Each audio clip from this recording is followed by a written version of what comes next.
નમસ્કાર મિત્રો, astrologer Jamnagar channel મિત્રો આપ સૌનું હાર્દિક સ્વાગત કરે છે.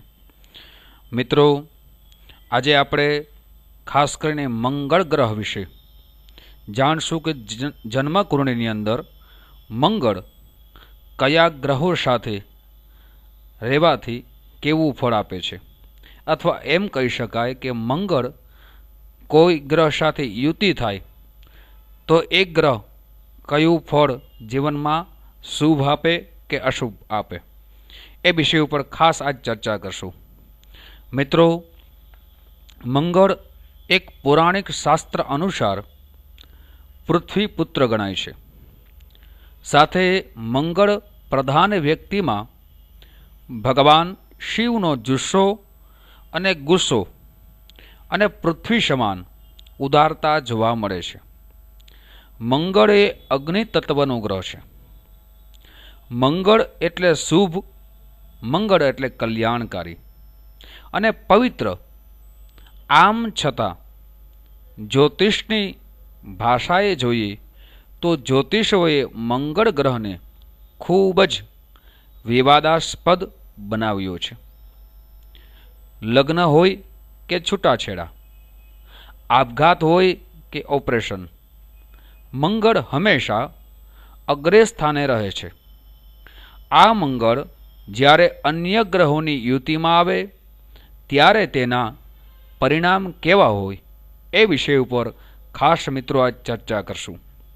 મિત્રો, આ મંગળ વિષય ઉપર પૂરેપૂરો આજનો વિડીયો પૂરેપૂરો મિત્રો સાંભળજો, તો આપને મંગળ વિષય ઉપર ખાસ જ્ઞાન પૂરતું પ્રાપ્ત થવા જશે. સાથે મિત્રો, આ એસ્ટ્રોલોજર જામનગર ચેનલ સબસ્ક્રાઇબ કરવું ભૂલશો નહીં. મિત્રો, લાઈક જરૂર કરજો અને આપને આ વિડીયો કેવો લાગ્યો એ કોમેન્ટમાં મિત્રો જરૂર લખજો.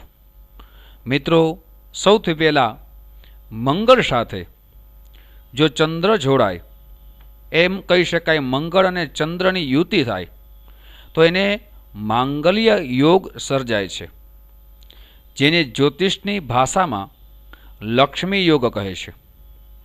આવા જાતકો ભાગ્યોદય હંમેશા અગ્રેસર જોવા મળે છે.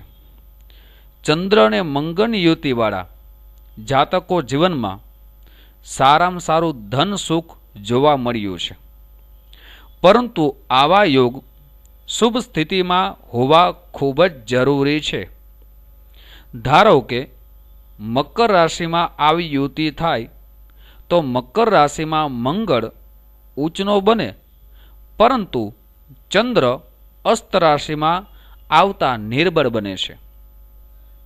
અને મીન રાશિમાં ચંદ્ર મંગળની યુતિ ખૂબ જ શ્રેષ્ઠ જોવા મળ્યું છે. કારણ કે મીન રાશિ ગુરુ ગ્રહની શિવ રાશિ છે અને મંગળ, ચંદ્ર અને ગુરુ આ ત્રણેય ગ્રહો મિત્ર ગ્રહો કહી શકાય છે.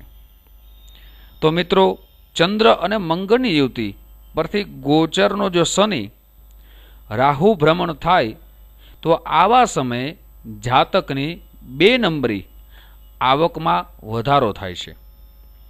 પરંતુ આવા ભ્રમણ સમયે જાતકની તબિયત બગડવાના યોગ પણ સર્જાય છે. આવી ચંદ્ર મંગળની યુતિ મૂલ્યાંકન સાચા અર્થમાં જોવી ખૂબ જ જરૂરી છે. સાથે જોઈએ તો મંગળ અને સૂર્યની યુતિ એટલે અંગારક યોગ ગણાય. કારણ કે બંને ગ્રહો અગ્નિ તત્વના ગ્રહો છે. આવી યુતિવાળાનો જાતકનો સ્વભાવ ઉગ્ર, સાથે નાના નાના બનાવો તેમજ નજવી બાબતે ક્રોધ જલ્દીથી આવી જાય છે. કુંડળીમાં જે સ્થાનમાં આવા અંગારક યોગ હોય તે સ્થાનને લઈ જાતકને અશુભ ફળ મળતા જોવા મળ્યા છે.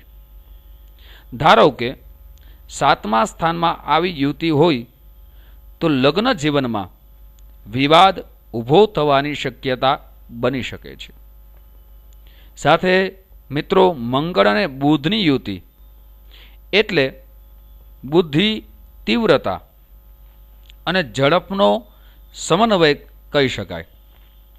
કારણ કે મંગળ એટલે જુસ્સો, ઝડપ, ગતિ, શૌર્ય, સાહસ છે. અને બુધ એટલે બુદ્ધિ. મંગળ અને બુધના સંબંધવાળા જાતકો હંમેશા લોકપ્રિય અને મહાન જોવા મળ્યા છે. સાથે મંગળ અને ગુરુની યુતિ વિચાર કરીએ તો ગુરુ ગ્રહ બ્રાહ્મણ ગ્રહ છે અને ગુરુ બ્રહ્માંડમાં સૌથી મોટો ગ્રહ માનવામાં આવે છે. ગુરુ એટલે કે સૌમ્ય, માનદ અને જ્ઞાનનો વિકલ્પ ગણાય છે. મંગળમાં સાહસ અને ઝડપ છે અને મંગળ અને ગુરુ મિત્ર ગ્રહો છે. આ બ્રહ્માંડના બંને શ્રેષ્ઠ મિત્ર ગ્રહો જ્યારે યુતિમાં આવે ત્યારે જાતકમાં કાર્યક્ષમતા, પ્રમાણિકતા, જ્ઞાન, નમ્રતા સાથે કાર્ય કરવાની તત્પરતા દેખાય છે. મંગળ અને ગુરુની યુતિવાળા જાતકોને સમાજમાં સારો મોભો, માન, પ્રતિષ્ઠા જોવા મળે છે. મિત્રો, ખાસ કરીને અમારું ચેનલ એસ્ટ્રોલોજર જામનગર સબસ્ક્રાઇબ કરવું ભૂલશો નહીં. મિત્રો, લાઈક જરૂર કરજો અને આ મંગળ વિષય ઉપર આપની સમક્ષ જે વિડીયો મારી મતિ પ્રમાણે મૂકી રહ્યો છે તો આપનું કોમેન્ટમાં ખાસ કરીને મિત્રો કેવો લાગ્યો એ જરૂર લખજો. હવે મિત્રો, મંગળ અને શુક્રની યુતિ આ બાબતે જ્યોતિષશાસ્ત્રમાં જાત ભાતના તર્ક વિતર્કો દરેક જગ્યાએ ચાલે છે. મંગળ એટલે ઝડપ અને જુસ્સો, જ્યારે શુક્ર એટલે કામ, કલા, મૃદુતા. એટલે મંગળ અને શુક્ર કુંડળીના ભાવમાં ભેગા થાય ત્યારે એનામાં કોઈ પણ જાતક હલનચલનમાં ગતિ વધારે છે. સાથે એ જાતક કામી પણ બને છે.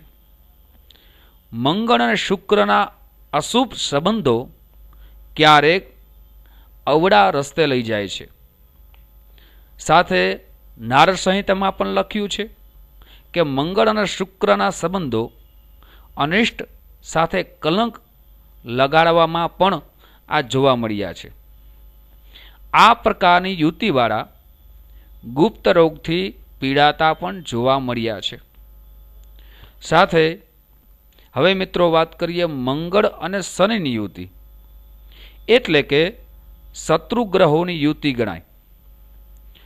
કારણ કે આ બંને ગ્રહો ગુણધર્મ બંનેના ભિન્ન છે. શનિ નપુંસક ગ્રહ છે અને મંગળ મર્દ ગણાય છે.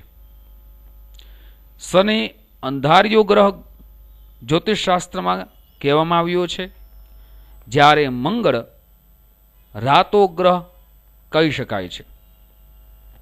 શનિ અતિ મંદ ગતિનો ગ્રહ છે અને આ યુતિવાળા મનના મક્કમ, મંગળવાળા જિદ્દી હોય છે.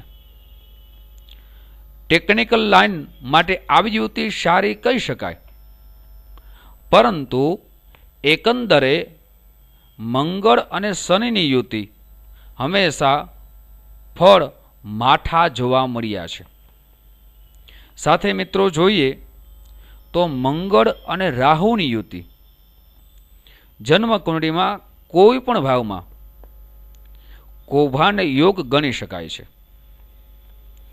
મંગળ છે એ શૌર્ય છે, મંગળ છે એ સાહસ છે, પણ રાહુ સાથે હોવાથી અવળે માર્ગે વાળે છે. આવી યુતિવાળા મંગળ અને રાહુની યુતિવાળા હંમેશા વ્યસનમાં ફસાય છે. સાથે ખરાબ સંગાત બનવાથી જીવનમાં ઘણી વખત ગેરલાભ જોવા મળે છે. તેમજ આવા જાતકોને પેટના રોગનો દર્દી પણ બને છે.